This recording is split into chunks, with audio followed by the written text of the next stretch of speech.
Hello and welcome to Self Power Now, where empowering women share their stories and advice about life, work, happiness, love, and success. I'm your host, Debbie Giussoni, and I'm so glad you're here with us today. So sit back and enjoy the show.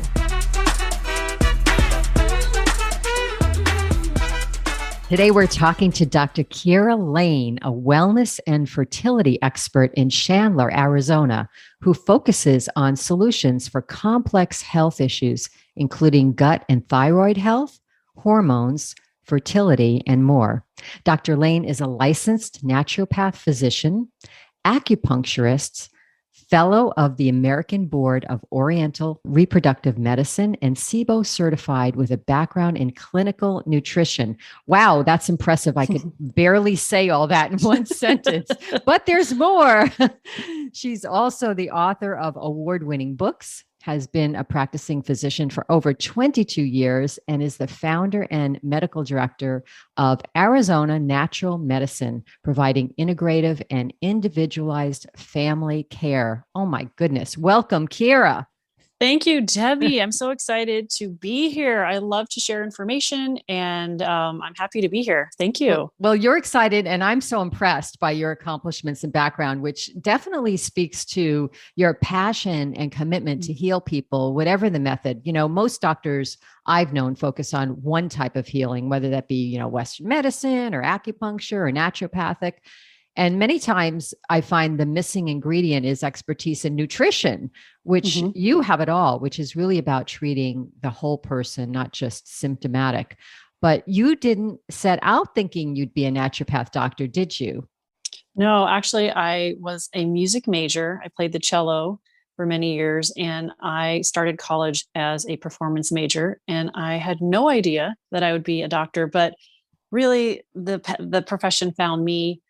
Partly because I was struggling with my own health issues that I couldn't get any answers to. And so I kind of really understand people out there that they're like, I need help, but I don't know what to do. And I was playing a lot, and I ended up getting tendonitis so bad that both my arms that I couldn't even brush my hair. It was so much pain. I really was affected. Where did you get it? In your fingers, in your elbows? Where? My elbows. I had epicondylitis, both lateral and medial. And, I was playing all the time. And I love it. I love music, and it was so much fun, and I really enjoyed it. But I always had an interest in health. And at the time I was going to doctors and I was getting all the treatments, but I wasn't getting any better. And then I found out what we're going to talk about, alternative practitioners that helped and started to change the tide. And I realized I was improving that in these other ways that I didn't know about. And so then I started getting interested, and I ended up changing majors to clinical nutrition. And after that, I started to really have interest in the body and how it worked, and really wanted to know, how can I heal my own body? And as that happened, I wanted to find a type of medicine that I wanted to practice, that I was passionate about. And that's what led me to naturopathic medicine. Well, that's a great story. And it's interesting because the universe sort of puts things in our path, right? That either changes our course, changes our thinking, our perception, and in some cases, changes our whole career outlook, right? In your case, I mean, you hear about like ball players who said, oh, well, I had a knee injury, so I couldn't play professional ball anymore. And that, and then I went into this whole other field. And so sometimes things that seem like they are unwanted circumstances in your life turn out to be very, very opportunistic. I completely agree. I think the universe had a better plan for me, that I would be able to serve people in a different way that was beneficial, and that I could love and be passionate about. And so, I think that, it was kind of like, hey, you're not doing this, you're doing this other thing. Yeah. And do you still play the cello?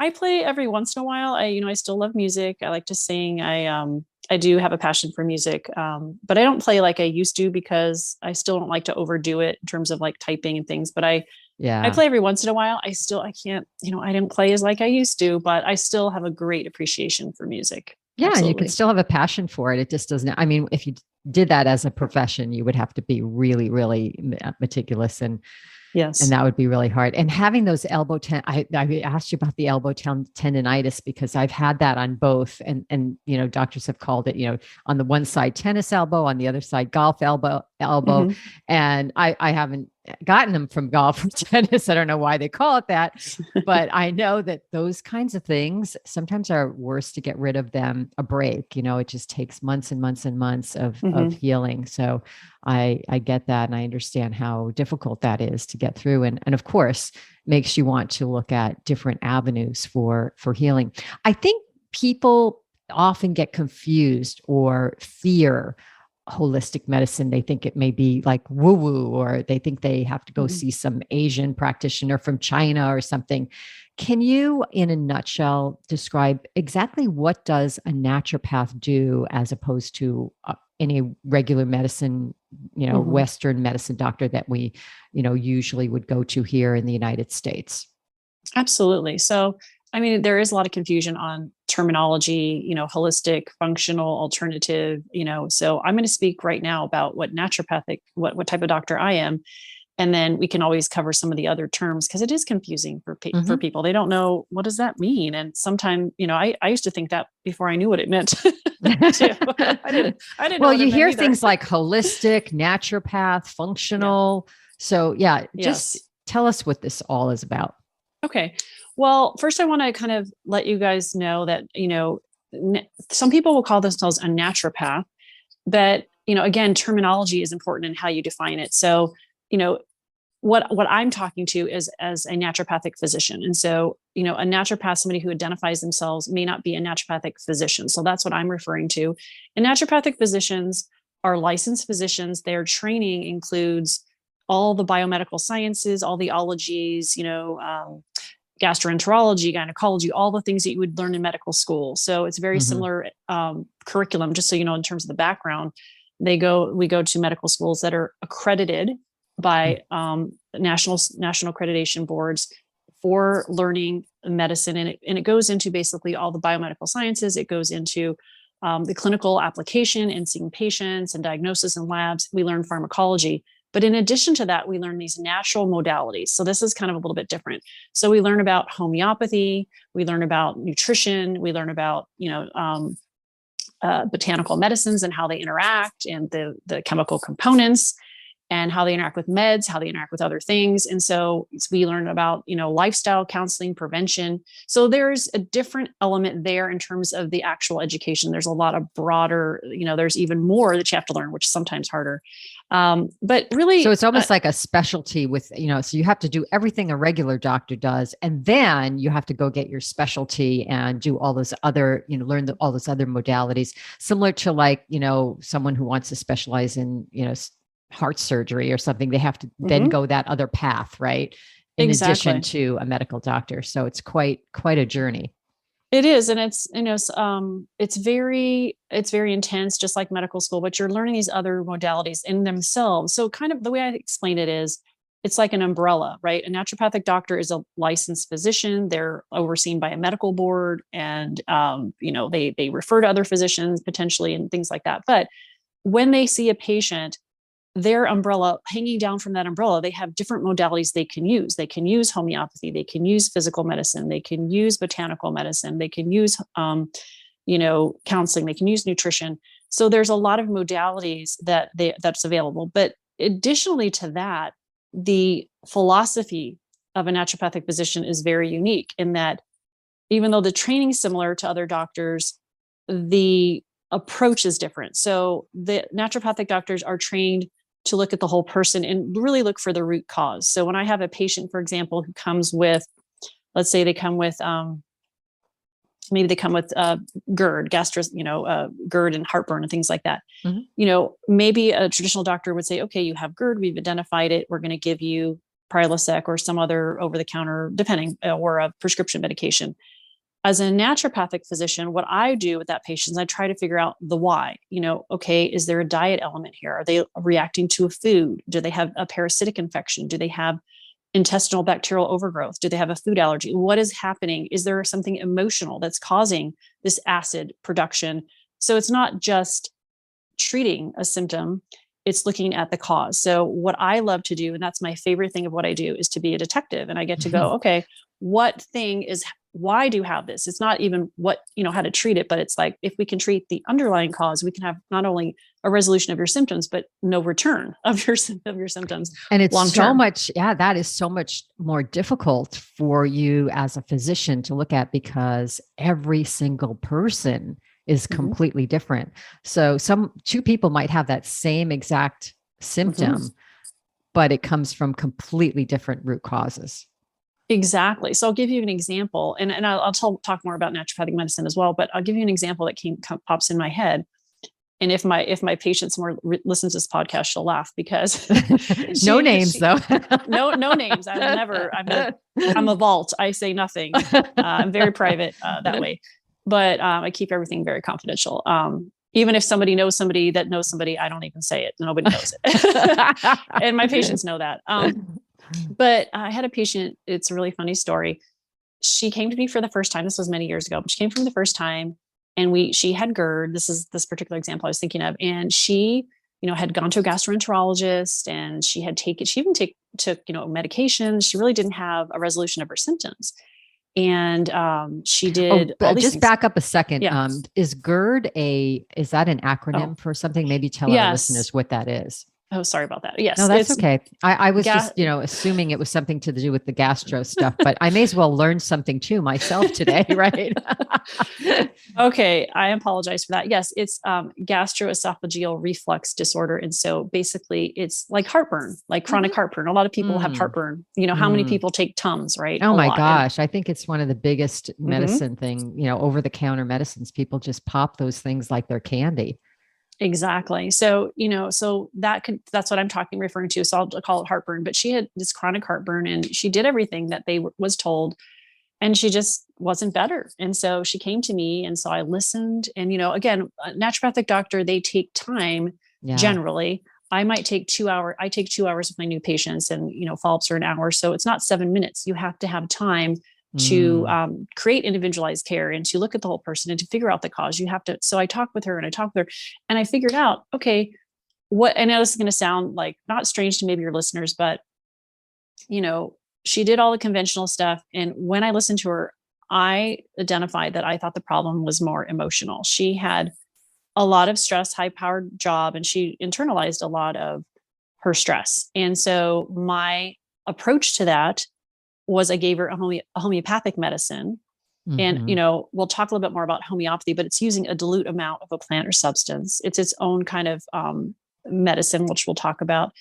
And I've been privileged to be mentored by a world famous homeopath in India for the last 20 years. And I really like to focus on the emotional aspects, because I think that affects the body. Anyway, I gave her a homeopathic, and it happened to be a homeopathic of salt, which is called Natmur. And I told her to do some breathing. And so she left, and then she came back a month later, and she said, well, I have to tell you something funny. I go, yeah. And she goes, well, I listened to you and everything. And she goes, yeah. She goes, I thought you were a quack. I go, what? I go, really?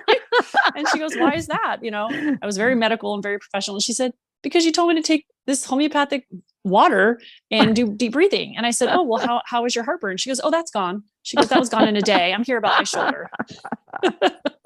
So now she's like, okay, next. Well, what many people don't understand is those homeopathic remedies have been around way more than pharmaceuticals, right? Yes, that's true. Pharmaceuticals were, antibiotics were developed in the 1930s. Homeopathy's been around about 200 years. So there is, homeopathy is its own form. So to be a homeopath, you don't necessarily have to be a doctor. You can call yourself a homeopath. So some homeopaths are medical doctors who have training in homeopathy. Some are naturopaths. Some are just homeopaths, and they're not doctors, and they just study homeopathy. So it is really important when you go to a practitioner to understand what their background is. And so that, the recommendations that they're setting forth to you is reasonable and should be, so you know where it's coming from and what kind of background they have. But I really love homeopathy because it can treat the why. For example, somebody's depressed. You don't just give one remedy. There's different remedies for different reasons for being depressed. Is it from loss? Is it from embarrassment? Is it from, there's different remedies. And it's such a great way to kind of free the body of emotional stress as well. So, and homeopathy can be used also for physical symptoms. So it's a really great modality. And what would is a functional medicine doctor or physician, is that the same as a naturopath? Would they be, because I know in functional medicine, they look at the root cause as well. Mm-hmm. Yeah, a functional medicine doctor. So some people identify themselves as a functional medicine doctor, and that can mean different things. It could mean, for example, that they're a medical doctor or a DO, osteopathic doctor, which function very similarly these days, although osteopathic doctors have more training in physical medicine. And they do believe about the healing power of the body. But basically, functional medicine, maybe there are institutes that give like certifications and education, like, for example, the Institute for Functional Medicine. But there are a lot of people that practice, it's more of a way, it's approach. The approach of functional medicine is believing that the body, as naturopaths believe, you can heal the body and that you can restore function in the body. And so it's really an approach. It's about how you go about it, more looking at root causes. So somebody who practices, I would say, I practice in a way that it restores function. For example, with fertility patients, I am trying to optimize their hormone balance, their ovarian function and regulation, their adrenals, all these different things that come in play to really create the right environment for things to happen and be successful. And that requires us to not just treat a symptom, but to actually help the body to restore function and make the organs and all the different adrenals and whatever we're working on to work more optimally. So functional medicine really is about an approach. And so it's not necessarily you've gone to a specific medical school or anything like that. It's an approach of how you approach the patient. Okay. And they're usually physicians as well. Usually they are physicians. Again, like in the traditional medical training, sometimes they're not getting all those pieces. So a lot of times doctors will go and get more training in how to approach things in a functional perspective. And naturopaths generally take that approach anyway, but definitely they do functional medicine doctors. Usually they're doctors and they have extra education in how to address lifestyle changes in the patient's, right. Kind of such stuff that we would do. It's an approach. Yeah. Right. Well, I have like a sliver of certification compared to what you do. I went through a holistic life and nutrition coaching course, Nice. and I'm certified in that. And that's where I learned a lot about functional medicine and the importance of getting to the root cause of the health issues rather than the Western approach, which is, more to treat the symptoms. I think one of the most important areas, as you said, of course, for women, hormones and fertility are extremely important. I think for just the general public and also for women, gut health is something that I learned is extremely important in terms of your overall well-being and your immunity and all that. Could we talk a little bit about that, as your gut seems to hold a lot of the keys to your well-being? Absolutely. Yes. I would definitely love to talk about that. I want to just add one other thing from your previous question in the sense of, alternatives. Like a lot of people will talk about an alternative doctor. And it's funny because I looked up the word alternative and it means, one or more things or options. So I like the idea that we do have more options in different types of practitioners to be able to have choices to help us. And that gets us back to gut health. Yes.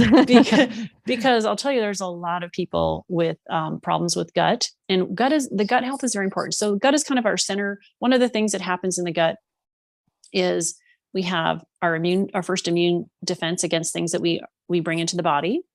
And we have a lot of things that happen. One is we have digestion that happens and breakdown of our nutrients. And we have in the small intestine, we have an important aspect is the absorption of nutrients and things that we intake into the body and eat. Now, when we talk about gut health, a lot of people think about like, I'm doing a detox the gut, and they're kind of referring to the large intestine. And I'm going to kind of talk a little about this. So gut health is a very broad term. Basically, there's a whole environment. Let's just say you went to like Hawaii, and you're like, oh, like this is a totally different, vantage point. I can see that there's a beach and there's this and there's that, and everything looks, really beautiful, and there's trees. And so if you look at the gut microbiome, it's like you're visiting somewhere and it's like an environment, right? But if that environment, you see, oh, now there's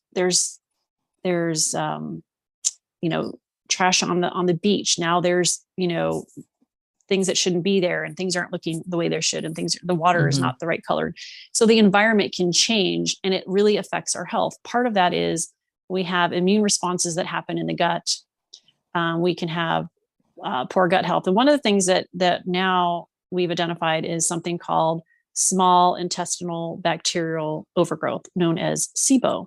Mm-hmm. And SIBO is really interesting because basically there's bacteria where there shouldn't be in the small intestine. And the small intestine's job is to absorb nutrients and maximize. You could be taking supplements, you could be eating well, and you're like, I don't feel any different. That could be because I you're think not that happens absorbing to a it. lot of people. You just never know if anything's working, right? Yeah, sometimes you kind of have to question, is it my gut? Is it something? But the gut health is very important because we make neurotransmitter production. We have immune responses there. And the other biggest piece is that if your gut health is not good, you have chronic inflammation. Mm. And that And is the that's what source. causes disease, right? Exactly. Yes. So that is the common denominator of many, many diseases. And then, of course, we have our large intestine, which a lot of times there can be parasitic infections. You can have candida, and all of these things depress your immune system. They can cause, a multitude of symptoms: brain fog, fatigue, skin rashes. I mean, joint pain, you name it. Gut health is really imperative to somebody who is in health, in good health, and reduces inflammation systemically in their body. So I think gut health is very important.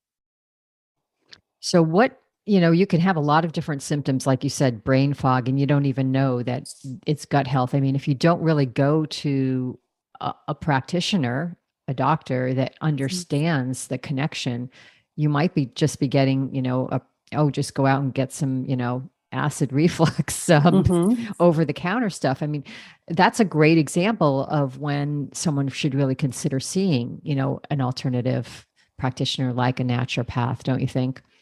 Yeah, I think naturopathic doctors, we spend a lot of time on talking about gut health, even in our training. And I think it, even goes beyond that. If somebody is, a SIBO certified doctor, or they have training in SIBO, or they have more of an emphasis in gut health or that learning, I think it's important. Usually you're correct. You might not get the treatment or the acknowledgement that there's something else going on in our Western medicine system. And although I'm very respectful of other practitioners and doctors, and I think everybody has their place, unfortunately, our healthcare system is a little bit more focused on disease management and symptom control, not really cause. Or And preventative, right? Or preventative. yes, exactly, Yeah, Debbie, yeah. preventative, because we're trained. That's one of our areas, is we're trained to be, like family practitioners with a specialty in prevention. So I think it's important. You'd have to seek that kind of person out. But I do feel like there's so much issues with gut health, and people are really needing that. I had a patient, probably here's a good example. She had IBS for 37 years, chronic diarrhea, just, hard to get to the bathroom. And nobody ever tested her for SIBO. She's been to a gastroenterologist, she's been on several medications, and I tested her and she had high levels of bacteria, treated her. That can be with medication or botanical medicines. Mm-hmm. And a lot of the treatments it's not just medication, because I have people call me and say, well, I just took medication, that didn't do it. It has to look, that's where the window widens, right? You have to look at lifestyle, nutritional pieces, other things to heal the gut, and herbs. It can't just be sometimes medication. Sometimes medication works alone, but sometimes it doesn't. And as a naturopath, I combine the best of everything for that patient. And so I treated her, and she basically, the diarrhea stopped after 37 years. She lost 37 pounds, like 30 pounds or something, which she told me. And she looked amazing. I was like, who are you? What happened? That must be such a great feeling when you see such a big delta curve in your patients. What exactly is that SIBO test? And can you just ask your doc, if somebody's listening to this and they think, this might be something I want to pursue, can they ask a Western medical doctor if they could get that test? Absolutely. You can ask, and, if they don't have the answer, maybe they can direct you to somebody. But basically, the test for the small intestinal bacterial overgrowth, SIBO, is a breath test. And the reason for that is the small intestine has 3 sections: the duodenum, jejunum, and ileum. It's a very, very large surface area. And if you did a scope going, like, say, a colonoscopy going one direction, you'd only get to the very end of the small intestine. If you did a scope from the mouth down, you'd only get to the beginning of the small intestine. So there's a lot of area in there that could have bacteria that you just can't get to. So the reason it's a breath test is you can't get to the bacteria to culture it. So what you do is you take this fiber called lactulose, and then the bacteria in your gut eats it. and off gases, different types of gases. So that either hydrogen or methane or hydrogen sulfide, and that goes in your respiration. You breathe it out. So it's a breath test. Oh, but you have to consume something first. You do. You They give consume you a something fiber. to consume, Yes. and then you breathe into some machine. Yes, you do. You do a low fiber diet for 24 hours. You take this fiber and then you do this, you do a breath thing where you do it every 20 minutes. And usually it can be done at home. So Mhm. my patients take a test that is done at home. Some gastroenterologists will do a test, however, and they can do a test as well. But there are 3 types of SIBO. There's hydrogen SIBO, methane SIBO, and hydrogen sulfide SIBO. And not all tests will test for all 3 types. So it's important to ask your doctor, hey, can I get tested for SIBO? And if they do, say, well, do you test for all 3 types of SIBO, or do you just test for one? And so if they offer at least for one, at least it's a step in the right direction. But I think it's definitely something you're probably going to have to ask for, because it's not something that most people are aware of. But this test is super valuable and helpful. If you do have high levels of bacteria, it can make a world of difference in how you feel when you treat it properly. And it's probably a good starting point for a lot of problems that you might have that you may not even think are gastro related. Yeah, it's funny because, as you talk to somebody and listen to their story and they're kind of painting a picture of what's going on, it's like to me, when I'm listening to somebody, they're giving me details, and it's like that picture starts to get more vibrant and you start to put the pieces. And I kind of listen, and some people, they have GI symptoms, they have chronic gas, bloating, belching, maybe diarrhea, maybe constipation. But some people, they're like, no, I don't have anything. I don't have anything. But then until they start talking about it. Well, sometimes I also think too, like a lot of people aren't in tune with their bodies. They're not listening. They're not listening to their bodies. And it's so important to listen to your body and say, hey, that doesn't feel right, or that doesn't seem right, or this isn't really normal. This shouldn't be like this. And be able to talk to your doctor like that, and be able to express that. I mean, when I go into my doctors, whether they're Western doctors or alternatives, like I have my list of questions. I mean, I do not let them leave the room. Yay. It's like, and it's important because you want that time, you want to make sure they understand everything that's going on. I agree completely. And, some of it is just in the conversation when you're talking, if the doctor takes the time to talk with you, things kind of come up and you go, oh, I guess I do. Maybe, I guess that isn't regular. So here's the thing is, a lot of people think whatever they're experiencing is what is normal. And it's actually not. They never knew, oh, is that what my stool should be like? Oh, I didn't know that. That's not exactly what mine's like. Oh, really? And so that's one thing, is they don't know what normal is. It's always great to talk about your stool with your doctor. That's a great conversation. Well, see, my background's in nutrition, and then I was a doctor, and I'm just like, I could talk about, poop all day long. It doesn't bother me at all. Like, it doesn't faze me. I'm not embarrassed by it at all. I think if you have like young kids, it's like a natural thing, because potty training, or even puppies, potty training. True. Puppies Yes. But as adults, we're like, we kind of shy away from that and think, oh no, that's my own little private little problem. I think you're right. Some people they are embarrassed to talk about it. And I just say, whatever it is, let's just talk about it. Let's try to figure it out. And I think people get busy. Sometimes they don't listen to their body, but once they start listening, I think the body starts to talk. And I remember in my 20s, like I had told you, with the tendonitis, but I had some interesting experiences with doctors with some other stuff where I was like, gosh, I didn't know I'd be a doctor, but I was like, if I'm a doctor, I'd do it differently, because, they didn't take the time to listen, or they didn't, they kind of, and it was one of those things where my body was talking to me. I wasn't listening. And so I think you're right in that, we need to take the time to listen, but also in the course of a conversation with your doctor, you want to, you want to have the conversation, because that will bring up things that you weren't aware of, that isn't normal, or that you didn't pay attention to. And now then you can, and then the patients will come back and they'll be like, oh, you know what? I did notice that this, and this happened. And oh my goodness, I guess I might have some gut problems. Yeah. But you also have to have the right doctor to ask the right questions. I love how you said your body's talking to you. I used to go to this chiropractor who used to say, oh, he used to touch an area and he'd say, is this talking to you lately? And I'm like, yeah, it has been. I love it. Yes. And it's so true. And I do think that there's room for Eastern and Western. And what I love about your background, and it, if everybody can find a physician like this to have both, and I think that that's the best thing, because not only are you treating holistically the whole person, but that person is getting that holistic view of everything, both the Western and the Eastern, and they can meet peacefully, don't you think? Oh, absolutely. I mean, I think that as a naturopathic physician and as an acupuncturist, which I love acupuncture, and it's a whole system that to me makes a lot of sense. And I think we can collaborate together. There is always going to be a physician or two who doesn't want to do that. Yeah. What happens, Occasionally. if you go to your doctor and you say, hey, can I check this gut thing, the SIBO, or I don't know about my vitamins or my nutrition, and they kind of poo poo it and just like slap a prescription. No, you need this. What do you do in that Mhm. scenario? That's a good question. I think you have several options. One is you might kind of acknowledge that, okay, this doctor may not be able to, doesn't have the training in this area, or is just not versed in this area. And I like my doctor, I'm going to keep my doctor, but I'm going to actually additionally add somebody else to my team. And I'm going to kind of go to that doctor, for certain things that I need. That's one option. The other I option like that you is, said your team. I love that. yeah, your That's team. that feels so good. You feel I more, have a more team of supported. people that want me to be healthy. Yeah. I mean, like, who doesn't want that, right?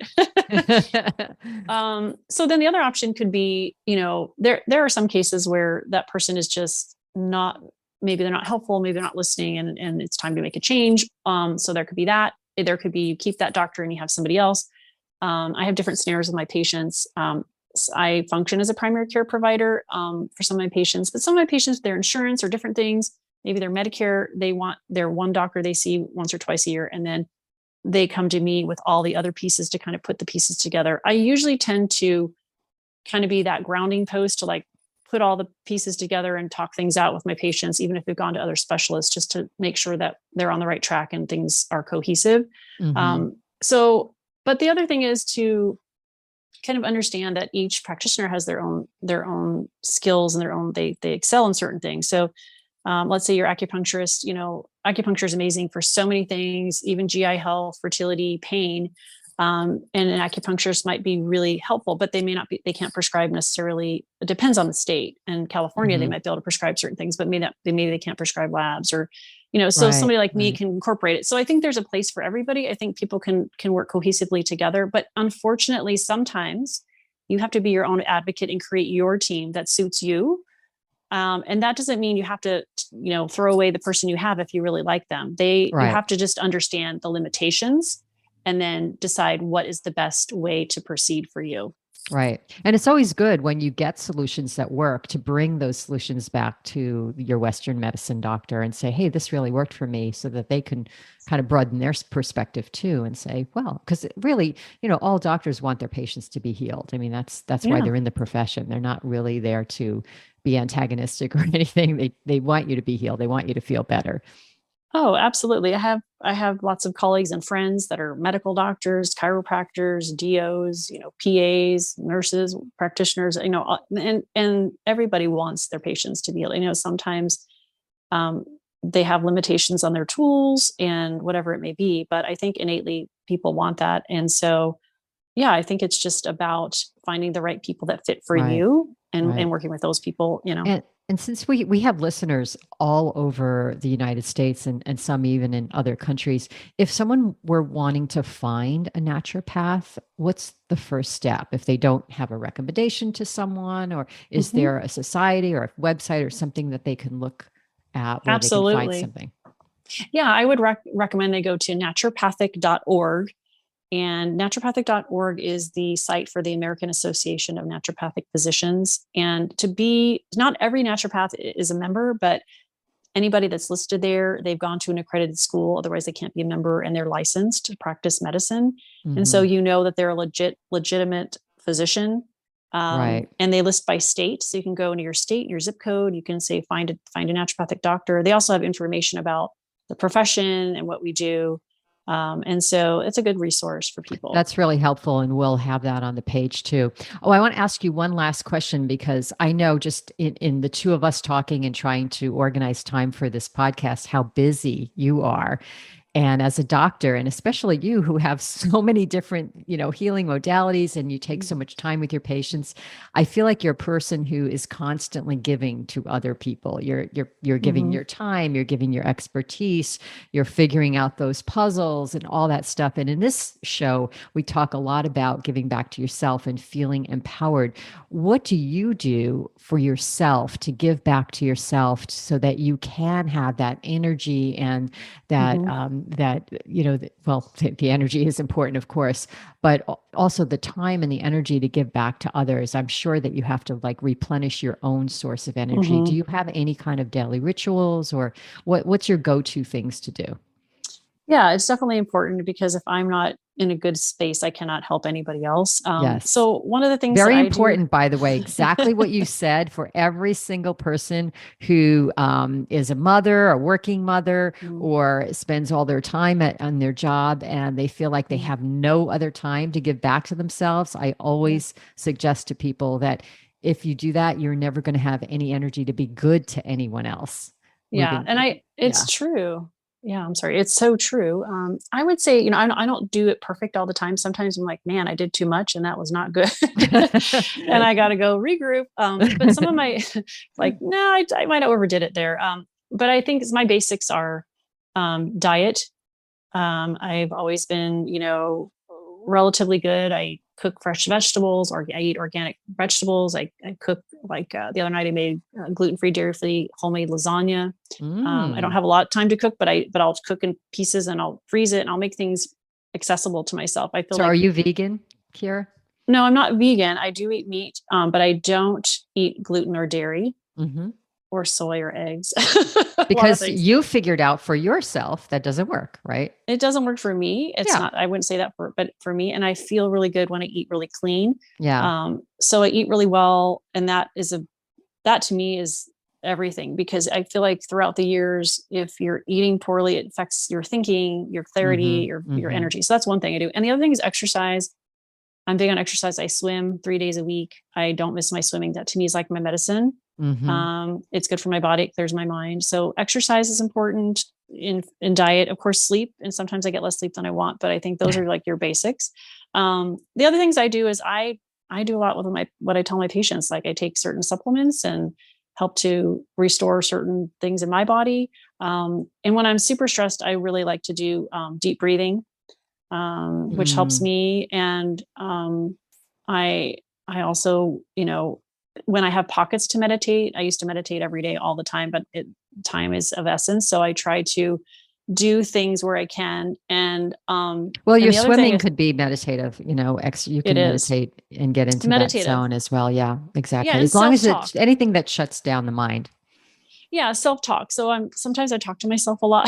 I talk to myself all the Do time, you do but that? I also find that I always have like a song. I'm big on music and dancing. I always have like a Ah, song going okay. on in my head. Like if I'm walking and all of a sudden, some words come to me, and that sort of calms me down as well.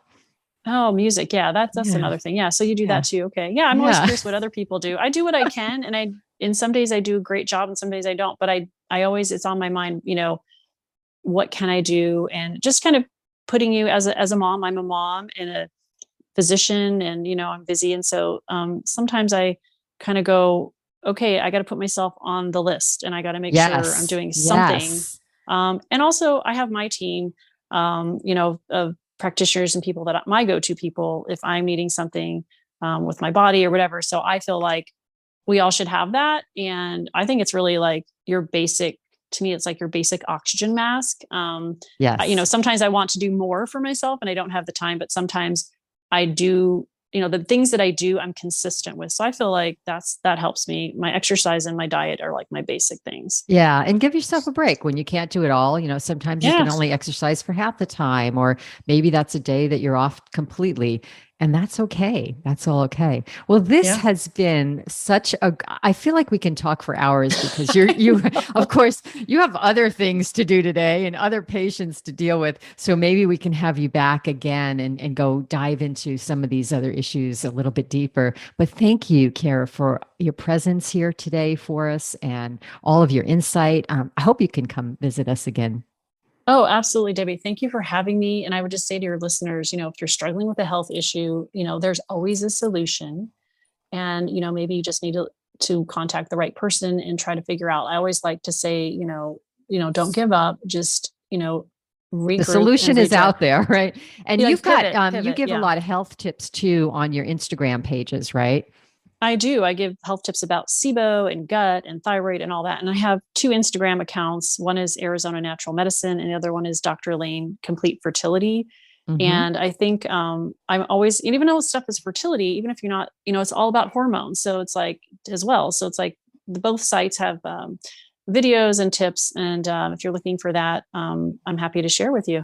Yeah, I'm definitely going to sign up on those. So I've learned so much today. Listeners, to hear more shows or to even hear this show again or sign up for some free programs, you can go to selfpowernow.com/guide, and that will give you a guide to go to all these different places like the podcasts and things like that. I wish you all a wonderful, healthy, well-being day. Come back and join us next time. Thanks for listening to Self Power Now. If you enjoyed today's show, please share it with others, follow it on your favorite podcast platform, and join our community on selfpowernow.com and receive 3 free happiness gifts. And while you're there, if you're looking for more ways to be happy, healthy, peaceful, and loved, check out my books and new online courses. Until next time, this is Debbie Jasoni wishing you self-power now.